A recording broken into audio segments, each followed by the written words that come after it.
wis pinacangake marang Atmaja ing Jodipati. Ya ki atmajaning pamanmu Werkudara. Ya kuwi si Antasena. Apa ora jeneng bakal mbubrah bebrayan antaraning Janakawati lan Antasena dene sira anakku lanang tresna marang Janakawati.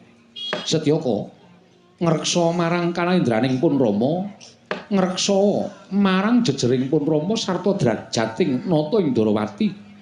Aja nganti tingkah pakartining putra ingkang orek-orek marang pasuryaning wong tuwa. Mula wektu dina iki yen to sira bakal kepengin dhawuh karo Janakawati, paripaksa pun Rama ora ngideni. Sartane paripaksa yen bisa pun Rama bakal nduwa keparenging sarta kesediane anakku lanang Setyaka. Amarga yen to nganti kawanguran sira kulup misake bebrayaning Janakawati lawan Antasena, iki mengko sira padha karo nyiprati rah letuh kelawan pasuryaning ramamu ing Darawati. Setyaka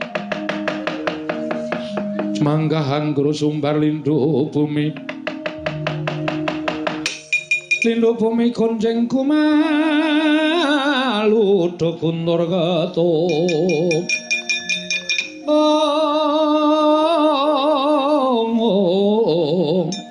Lumembak menyugang kumambang dosang Wisnu Bathara.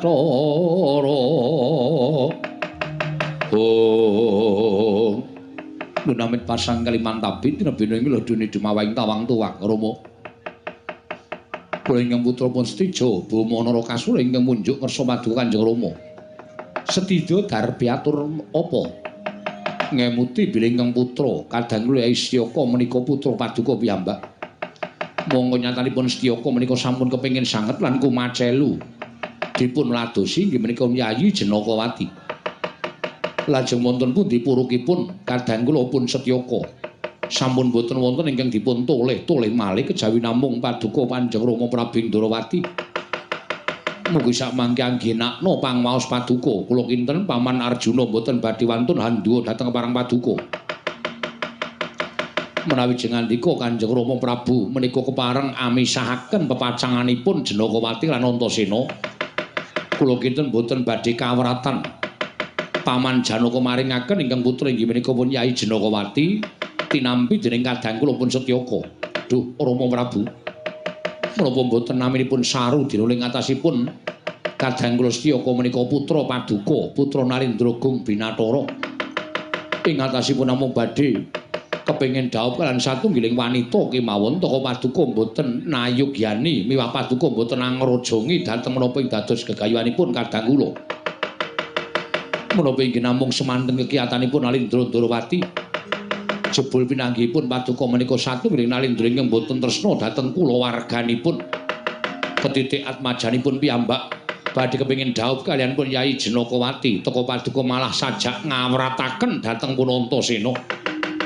Menawi tetelu mekaten saged kula wastani bilih paduka Kanjeng Rama menika mban cindhe mban ciladan.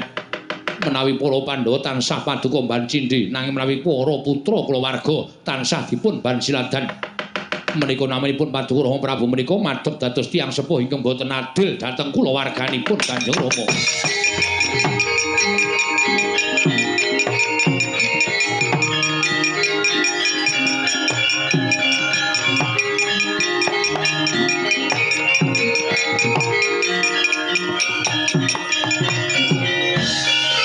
Jagat Dewa Bathara jagat pangestungkara setija wonten timbalan ingkang jauh.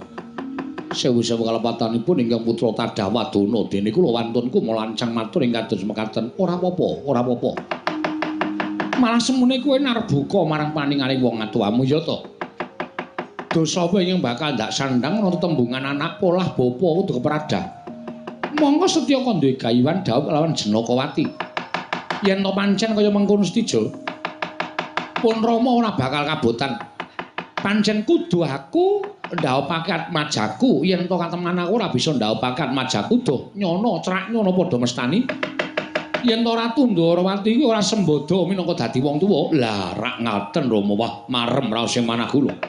Dimas Tyaka, kula wonten paring dawuh Ka Mas.